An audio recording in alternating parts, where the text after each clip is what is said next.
할렐루야. 3부 예배 오신 여러분 주의 이름으로 축복합니다. 온 마음 다해 주님만 잘 섬길 수 있기를 주의 이름으로 축원합니다. Only Jesus. 참 그렇게 살면 참 좋으련데 그렇지 못하지요. 이런 생각 저런 생각 많이 해서 힘들 때도 많이 있어요. 주님만 생각하면 정말 주님만 섬기며 살아가는 축복이 있게 될 줄로 믿습니다. 우리 제르자매니 끝까지 찬양하며 영광 돌리시라고 우리 박수하며 격려하겠습니다. 하나님께 영광 올려드리겠습니다. 우리 옆 사람과 기쁜 마음으로 인사하겠습니다. 오늘도 하나님의 음성을 들읍시다.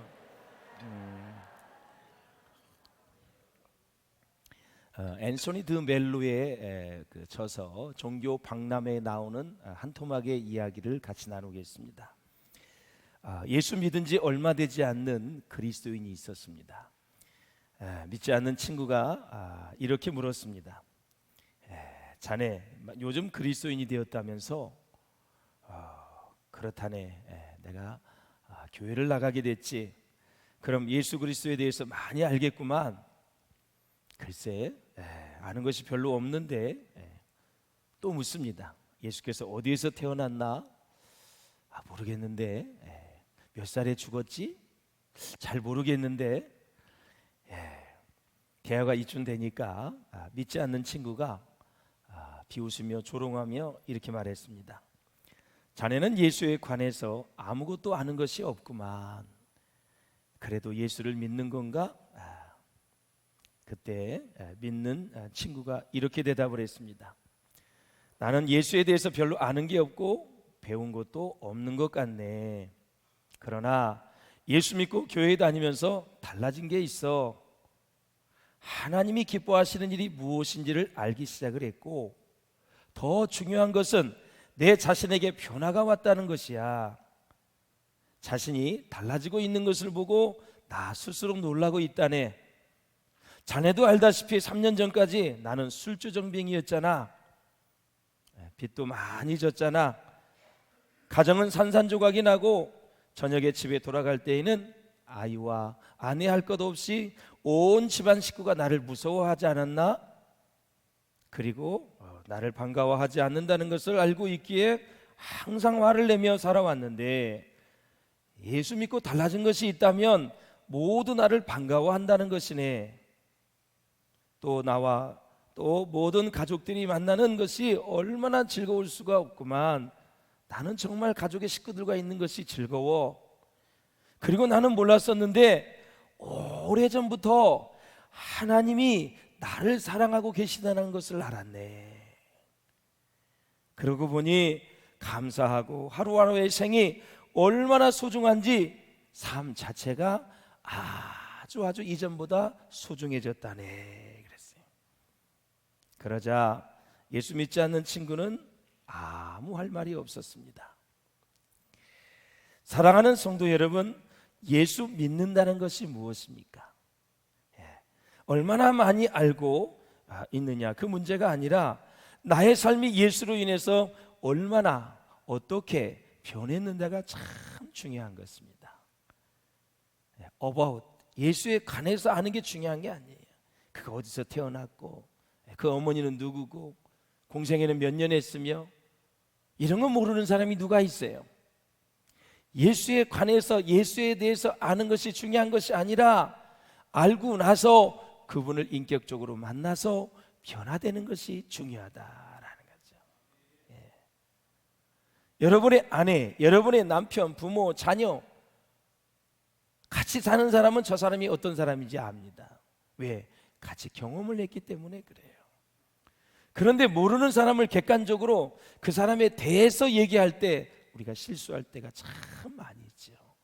진짜 몇 년을 사귀어보고 몇 년을 또 겪어본 다음에 얘기하는 것과 피상적으로 그냥 옷깃만 스치면서 다니면서 그 사람을 안다고 이야기할 수는 없는 것입니다.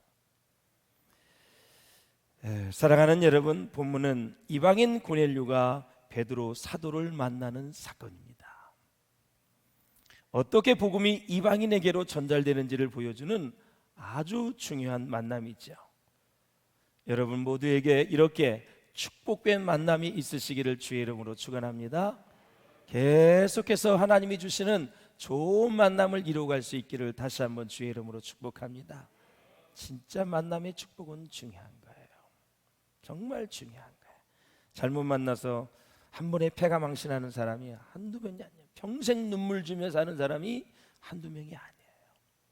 여러분의 자녀를 위해서도 좋은 만남의 축복이 있기를 계속 기도하셔야 돼요. 그렇게 피땀 흘려서 대학을 가르치고 대학원까지 박사학위를 가르치고 했는데 애가 엄한 사람을 만났어. 이상한 사람.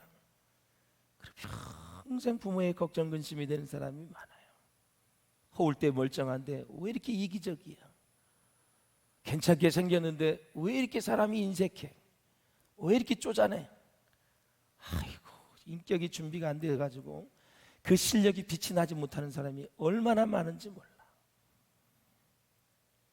끝까지 롱런을 하려면 인격이 좋아야 돼요. 행복은 인격에서, 신앙에서 오는 거예요. 할렐루야. 사람을 알아보기 위해서는 뭐를 보지요? 이력서를 봅니다. 입사를 할 때나 뭐 할 때나 다 제출을 해요. 어디서 태어났고 몇 년 몇 생일인지, 어느 학교를 나왔고 어떤 자격증이, 어떤 라이센스가 있는지 쫙 거기다 써죠.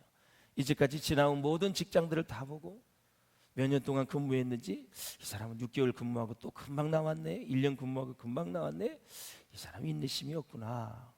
100%입니다. 우리 교육자들 뽑을 때도 1년마다 옮기는 교육자 나는 아예 원서 보지도 않아요. 왜? 1년 만에 나왔다는 얘기는 문제가 있다는 거예요. 네가 문제가 있든지 교회가 문제가 있든지 하여튼 문제가 있다는 거예요. 1년이면 여러분 인사하고 뭐하고 1년 후딱 지나가는데 그렇지 않아요?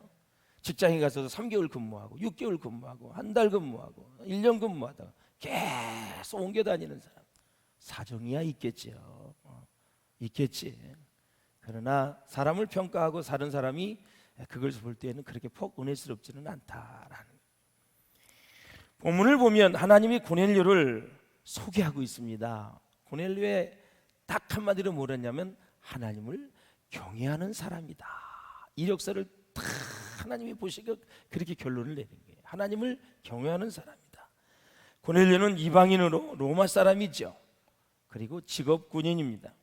사도행전 2장 10절에서 11절에 보면 로마로부터 온 나그네가 있었는데 그 가운데에는 유대인과 또 유대교에 입교한 사람들도 있었다. 이렇게 얘기를 합니다. 그래서 각 나라에서 예루살렘으로 모여들고 있었는데 그때가 언제였느냐? 마가의 다락방에 성령이 임재하는 오순절날, 그때 딱 이렇게 되었어요. 오게 됐다라는 거죠. 120명이 성령을 받고 체험하자마자 밖으로 나가 복음을 전하게 됩니다. 방언으로 말하는데 다 알아듣는 것입니다. 예를 들어서 여러분들이 다 미국 사람인데 제가 한국말로 얘기해도 여러분들이 다 알아듣고, 여러분들이 말을 할 때 제가 한국 사람인데도 다 알아듣는 거예요. 언어의 소통이 일어나는 거예요. 창세기 11장에 나오는 인간이 교만하여 바벨탑을 쌓으려고 했을 때 하나님이 내린 징벌이 언어를 혼잡하게 했습니다. 못 알아듣게 해서 건축을 못하게 했습니다. 망치 올려 그러면 삽을 올리고, 나무 올려 그러면 백도를 올리고, 그래서 중단이 됐습니다. 언어를 혼잡하게 만들었어요.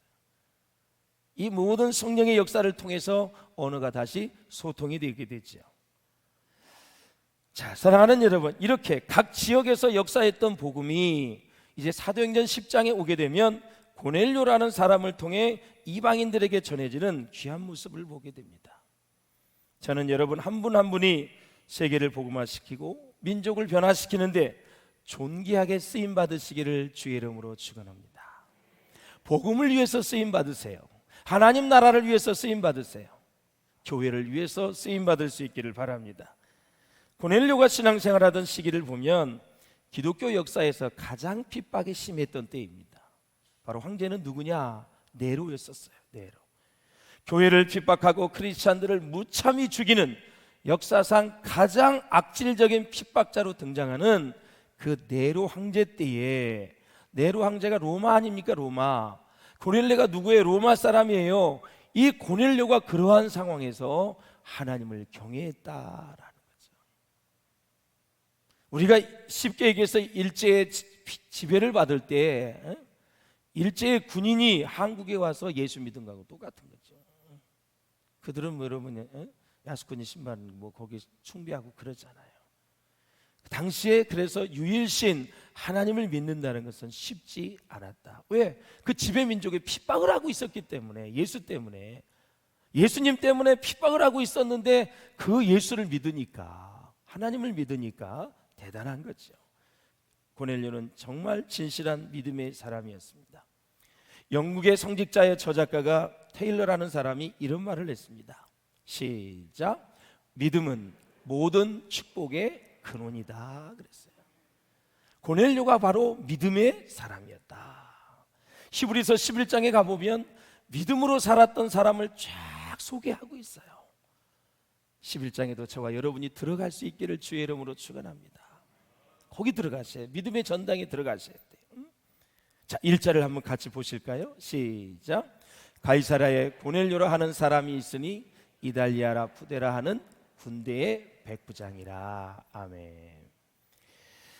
100명을 거린다 해서 백부장인데, 로마가 예루살렘에 총독을 파견하게 되고 각 지역의 군대를 이제 다 파견하게 됐는데, 이 고넬료는 이 가이사라에 사령부가 있었거든요.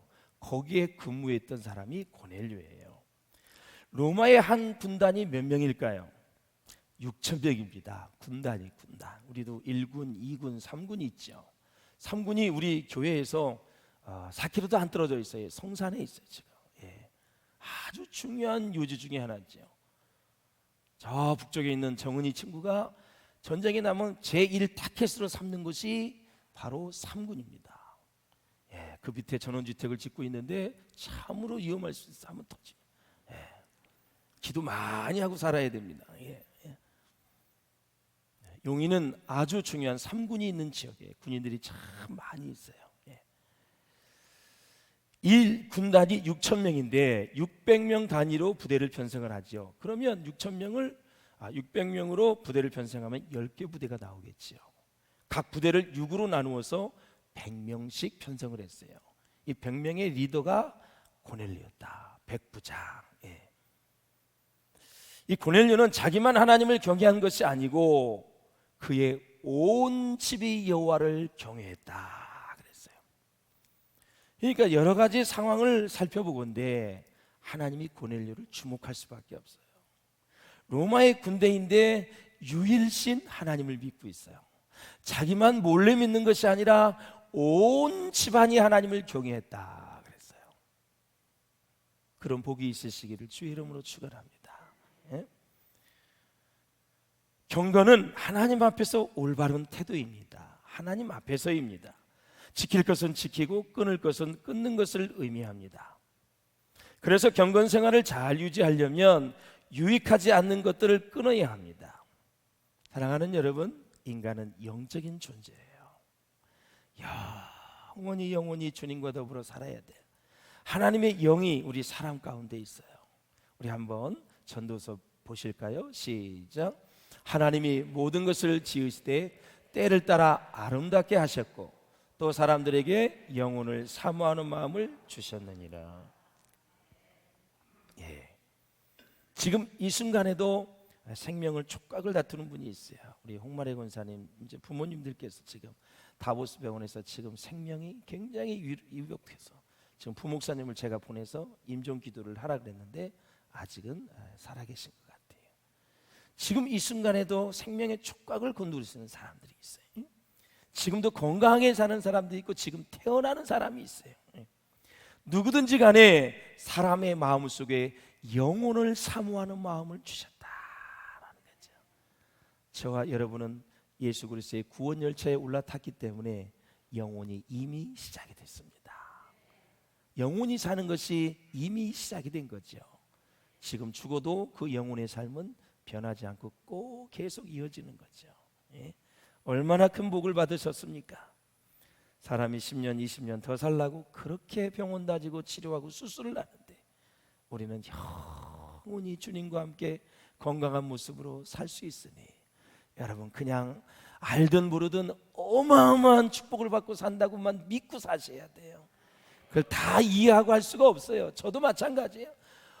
어마어마하게 말할 수도 없이 측량할 수도 없이 어떤 말로는 표현할 수가 없을 정도로 큰 복을 받았다 생각하면 틀림이 없어요. 그러니까 우거지상하지 마시고 장마가 와도 비가 자꾸 와도 감사. 예. 할렐루야. 어떤 일을 당해도 감사. 제가 어렸을 때 이제 비가 오면은 길바닥이 고르지 못하기 때문에 이렇게 고여 있단 말이죠. 근데 이놈의 차가 내가 걸어갈 때 옆에 탕 치고 나면 옛날에 흙탕물이야. 온몸의 얼굴까지 그냥 아무리 빨리 달려가도 차를 못 따라가. 한번 따라간 적이 있었거든요. 가다가 지쳤어. 이거 잡아가지고 반은 어떻게 해야 되겠다 생각했는데 못 따라가고 그냥 하루 종일 기분이 안 좋아. 흙탕물이 그냥 온몸의 얼굴서부터까지 다 적점을 경험해 보셨나요, 여러분? 예. 이런다면서 그냥 예. 그리고 놀래. 무슨 골똘히 뭘 생각하고 나는데 그냥 샥 때리면서 아프기까지 해, 이게 물살이. 예. 그래서 제가 이제 차량 운전할 때는 물이 있으면 속도를 죽여요. 옛날에 경험이 있기 때문에 저거 탁 치면 삼정 앞에서 나갈 때 보면은 여지없이 내가 보기에는 얼굴 칠 수 있거든, 물로. 예. 하여튼 감사. 예. 감사. 예. 영원히 살 수 있는 우리 은혜를 받았으니 예? 여러분 영이 없는 짐승은 질문을 안 합니다. 예. 그러나 가슴 속에 영성이 있는 사람은 질문을 하지요. 나는 어디서 왔는가? 존재의 이유입니다. 예. 내가 왜 존재하는가? 예? 왜 존재하는가? 예. 그리고 무엇을 하면서 사는 것일까? 삶의 목적에 대해서 한번 또 질문을 해봐야죠. 나는 휴가를 왜 가는 것일까? 나는 왜 기도를 해야지? 나는 왜 예배를 드리지? 왜 나는 수지에 사는데 여기까지 예배를 드리지? 목적 없이 다니는 건 아니죠. 네. 왜 그럴까? 설교는 왜 들을까? 네. 죽은 이후에는 죽음의 세계가 있는가? 그리고 살다가 죽으면 그냥 없어지는 것일까? 네. 어떻게 살아야 제대로 사는 것인가? 우리 청년의 이번 수련의 주제가 제대로 사는 자. 그게 주제였었어요. 이런 질문에 대한 답을 찾아야 우리의 생애를 의미 있게 살 수가 있는 것입니다. 고넬료는 군인이었지만 진정한 신앙을 구현하며 살았습니다. 그리고 이 땅에서 행한 그의 신앙이 하늘에서도 알아줄 만큼 믿음의 삶을 살았습니다. 하나님이 알아줬습니다. 하나님이 인정해 주셨습니다. 왜? 고넬료의 기도와 구제가 하나님 앞에 상달됐다 그랬어요. 여러분 기도가 상달됩니다. 하나님 앞에 접수가 된다는 거예요. 그리고 응답을 한다는 거예요. 여러분의 작은 구제가 하나님이 기억하신다는 거예요. 그게 다 예수님께 꽂은 거라 그랬어요. 그래서 예수님이 우리를 갚아주시는 거예요. 정말 가난한 자에게 냉수 한 그릇을 대접해도 하늘에서는 대접했기 때문에 예수님께 대접한 걸로 보고 예수님 우리에게 상급을 주시겠다 그랬어요. 다 도와주는 게 예수님께 한 거예요. 그럼 예수님 우리를 대갚아 주시겠다라는 거예요. 사랑하는 성도 여러분, 이 신약에 보면 백부장이 여러 명 등장하는데 어떤 백부장은 자기 하인이 중병에 걸렸습니다. 예수님을 찾아와서 말씀만 하시면 우리 하인이 나을 것이라고 얘기를 했어요. 군대의 조직을 보십시오. 부하에게 다 명령하는 거죠. 이번에 경찰 사건도 봤지요. 경찰과 군인은 나라의 치안을, 안전을, 국방을 지키는 거예요. 철저한 명령 체계로 되어 있어요, 여러분. 그 명령대로 따르도록 되어 있는데 예수님도 직접 오실 것이 없이 말씀만 하시면 말씀대로 우리 하인의 병이 고쳐질 줄로 믿습니다 그랬어요. 그래서 예수님이 칭찬을 냈어요. 이스라엘 중에 이만한 믿음을 본 적이 없다 그랬어요. 그러면 최고라는 거죠. 그는 그 믿음을 보시고 병을 고쳐주셨을까요? 안 고쳐주셨을까요? 고쳐주셨지요. 말씀하신 그 시간에 돌아가서 보니까 지 하인이 병이 고침을 받은 거예요. 시공간을 초월해서 역사하시는 하나님, 믿음이 그렇게 중요한 거예요. 예수님이 골고다 언덕에서 십자가에서 돌아가실 때도 한 백부장이 이렇게 고백을 합니다. 저 사람이야말로 정말 하나님의 아들이었다라고 신앙 고백을 하는 거예요. 대한민국에 이런 군인들이 많이 일어날 수 있기를 주의 이름으로 축원합니다. 우리 교회 군인 출신들이 참 많이 있어요. 장로님도 있고 많이 있는데, 고넬료를 가리켜서 기도와 구제가 하나님 앞에 상달된 사람이다. 이 군인들도 믿음이 제대로 들어가니까 신앙생활 잘해요. 그냥 명령체계라고 해서 목사님이 얘기하고 성도들이 얘기하면 착착착해요. 토를 달지 않아. 그게 습관이 되어서. 그래서 군인들에게 신앙이 들어가면 멋지게 신앙생활을 하더라고요. 저는 대한민국 군인이 이렇게 자랑스러운 줄 몰랐어요.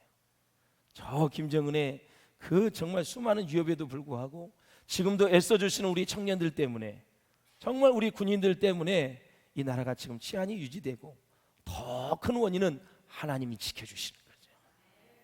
하나님이 지켜주신다고 나 군대 안 가? 그러면 큰일 나. 군인들 60만 명 다 없애. 그럼 큰일 나. 우리가 해야 될 도리를 다 하고 국방력을 갖추고, 그리고 하나님의 도움을 구하셔야지. 하나님 도움을 구해야지. 난 그래서 그 여호와의 증인들이 군대를 안 가는 걸 합법적으로 판결을 내린 것에 대해서 참 마음이 참 사실은 편치 않고 석연치 않아요. 그래서 여러분 청년들이 여호와의 증인 가가지고 거기서 신앙생활하다가 난 여호와의 증인이라고 생각해 자유를 달라고 그래서 군대 안 가려고 거기가 여러분 부흥하고 있다 그랬잖아. 뭔 일이야 이게? 대한민국 사나이면 가야지. 다 우리 선배들이 그렇게 살아서 안전을 지켰고 여기까지 살아왔는데, 누구는 가고 누구는 안 가고, 국방의 의미는 잘 감당했으면 참 좋겠다 생각이 돼요. 사랑하는 여러분, 그래서 이 고넬료는 2절에 보면 한번 같이 읽어봐요. 2절 시작. 그가 경건하여 온 지방과 더불어 하나님을 경외하며 백성을 많이 구제하고 하나님께 항상 기도하더니 그랬습니다. 이 9절에 많은 은혜를 받았어요. 구제를 하는데 많이 했다 그랬어요. 가끔 다 돈 쓰고 나서 어떻게 이렇게 한 게 아니라 많이 했다는 것은 지속적으로 했다.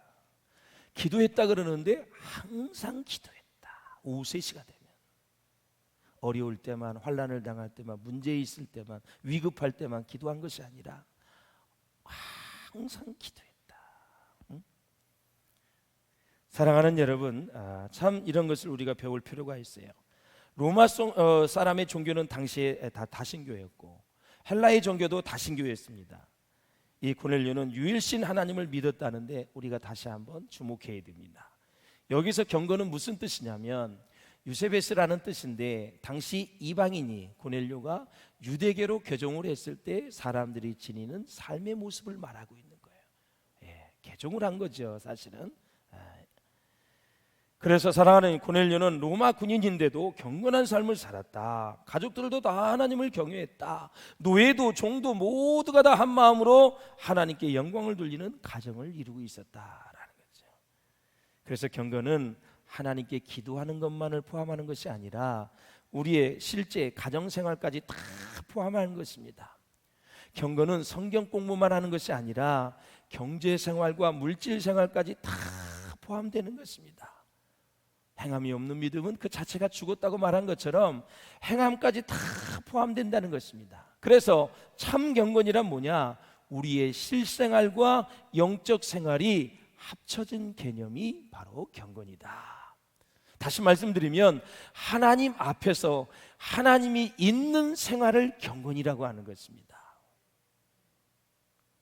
100번 절을 해도 하나님이 없는 것은 경건이라고 얘기하잖아요. 성경에서는 절에 가서 1000번, 10,000번 절을 해도 그걸 경건이라고 하잖아요. 하나님이 있는, 하나님 앞에서 하는 것을 얘기해요. 그래서 하나님을 경외했다라는 것은 포보메노스라는 단어인데 하나님을 두려워했다. 결국 사랑하는 여러분, 정말 이 사실 군인은 무서워하는 것이 없는데 하나님을 두려워했던 것이죠. 상대의 적은 두려워하진 않지만 하나님을 두려워했다는 거죠. 사랑의 하나님이시기도 하지만 참으로 두려운 하나님이다. 여러분, 하나님 무서운 줄 아셔야 돼요. 내 마음대로 생각하고 내 마음대로, 내 생각대로, 내 감정대로 살아는 안 됩니다. 정말 하나님을 사랑하는 사람은 진실로 하나님을 두려워합니다. 지금 하나님이 두렵지 않다는 것은 반대로 생각하면 하나님에 대한 사랑이 식었다는 것입니다. 사람은 하나님을 사랑할수록, 하나님을 깊이 할수록 그분을 두려워하게 되어 있어요. 천방지축으로 하나님을 모르는 사람이 막말을 하고 교회에 대해서 막말을 하지, 하나님이 다 들으십니다. 다 듣고 계셔요. 예. 그렇기 때문에 여러분, 아무리 마음을 상해도 막말을 하시면 안 돼요. 예. 실제로 고넬료는 유대 땅에 와서 살고 있는 로마의 백부장인데 유대 식민지 국가의 어려운 사람들을 또 구제해 줍니다. 도와준 사람이었어요. 아마 여러분 잘 아실 거예요. 아름다운 부자 척핀이라는 사람인데, 이 사람은 25년간 남몰래 4조 원을 기부했던 사람이에요. 오른손이 하는 일 왼손이 모르게 철저히 비밀을 지켜온 자선사업가인데, 그 많은 기부를 하면서 본인은 이코노미 클래스로 여행을 했다 그래요. 25달러짜리 플라스틱 시계를 찾고 허름한 식당에서 식사를 하는 검소한 사람이었다고요. 그런데 또 이것만이 또 옳다 얘기하는 것이 아니고, 그렇지 않은 사람들도 다 있기 때문에 그냥 소개를 하는 거예요. 그런데 이 사람이 1979년에 척피니가 하와이 마라톤 대회를 나갔어요. 그런데 달리다가 심장마비로 목숨을 잃을 뻔한 후부터 그의 인생이 바뀌었다는 거죠. 세계의 최고의 부자 록펠러도 여러분 결국은 50몇 세에 중병이 걸렸죠. 선고를 받았죠. 죽을 병에 걸렸습니다. 고침받고 나서 90세가 넘도록 좋은 일을 하고 교회를 5,000개나 넘게 그렇게 세웠지요. 대단하지요. 교회를 5,000개나 넘게 세웠다. 우리 교단이 3,500개의 교회인데 한 사람이 5,000개 이상을 세웠어요. 종합대학을 25개 이상 세웠어요. 뭐 고아원 양로원은 셀 수가 없어요. 학교는 뭐 말도 없이 많이 세웠고요. 이런 부자가, 저는 거룩한 부자가 우리 비전교회에서 일어날 수 있기를 주의 이름으로 축원합니다. 하나님이 지금 우리 비전교회에서 누군가를 키우고 계실 거예요. 큰일 하라고. 그러면서 그의 자서전에 보면 이런 얘기가 있어요. 내게 충분한 돈이 있지만 그 돈은 내 삶을 움직이지 못합니다. 한 번에 2켤레의 신발을 신을 수는 없는 법입니다. 이렇게 얘기하고 있어요. 구제는 사람이 합니다. 근데 구제가 하나님께 상달되었다라는 거예요. 하나님께 드림이 된 것입니다. 세계적으로 구제를 가장 잘하는 민족은 어느 민족일까요? 유대인입니다. 가정마다 구제 헌금통이 있습니다. 그래, 구제를 째다 가라 그러는데 우리나라는 옛날에 돼지 저금통이 있었어요. 근데 중요한 것이 목적이 중요한 거예요. 얘들아, 돼지 저금통 모아봐. 그래서 너 뭐 사줄 거야. 네가 필요한 거 살 거야. 그게 아니라, 얘들아, 이 구제 저금통에다가 넣어서 다 모아서 가난하고 어려운 사람을 돕자. 목적이 그게 중요한 거예요. 예. 그래서 유대인들은 가정마다 구제 헌금통이 있어요. 그냥 다 가정마다 있어요. 그래서 다 잔돈도 넣고 지폐도 넣고 넣어서 매주일 그걸 합해서 밑에 뚜껑을 열어서 하나님 앞에 드리는 거예요. 그러니까 구제하는 삶이 습관이 되어 있는 거죠. 그러니까 세계 모든 민족 가운데 재력이 가장 뛰어나잖아요, 여러분. 우리 성도들 가정도 그렇게 할 수 있기를 바랍니다. 저금통을 갖다 놓고 구제 헌금통, 가난하고 어려운 이웃을 위한 헌금통이라고 써놓으세요. 그리고 전 가족들이 10원, 100원, 500원 생기면 거기다 넣어서 매주 올리세요. 얘들아, 오늘도 이만큼 모여졌다. 우리 하나님께 기쁘게 드려서 어려운 사람들을 돕는데 우리가 이렇게 하자. 이게 어렸을 때부터 계속 가정부터 이어져야 되는 거예요. 그래서 유대인들은 전통이 있죠. 수입의 10분의 1을 11조를 드리고 수입의 10분의 1을 또 구제헌금으로 드립니다. 구제는 순서가 있어요. 가족이 제일 먼저고요. 그 다음에 친족이에요. 그 다음에 이웃이에요. 예를 들어 비전교회 어려운 사람과 고림동에 어려운 사람이 있다. 똑같이 그러면 비전교회 식구부터 해야 되는 거예요. 가족, 친족, 이웃, 바로 구제의 순서예요. 우선순위. 웨슬리는 이런 말을 했습니다. 시작. 예수께서 우리의 돈 주머니를 다스리기까지는 온전한 그리스도인이 될 수가 없다 그랬어요. 고넬료는 또한 기도하는 사람이었습니다. 제 9시쯤이면 우리나라로 환산하면 오후 3시인 겁니다. 시간을 정하고 기도하는 사람이었어요. 항상 기도했다고 말합니다. 일을 시작하기 전이나 끝날 때 아침과 저녁에 시간을 맞추어서 항상 기도하는 사람이었습니다. 여러분, 기도하는 곳에 언제나 하나님의 능력이 나타나게 되어 있습니다.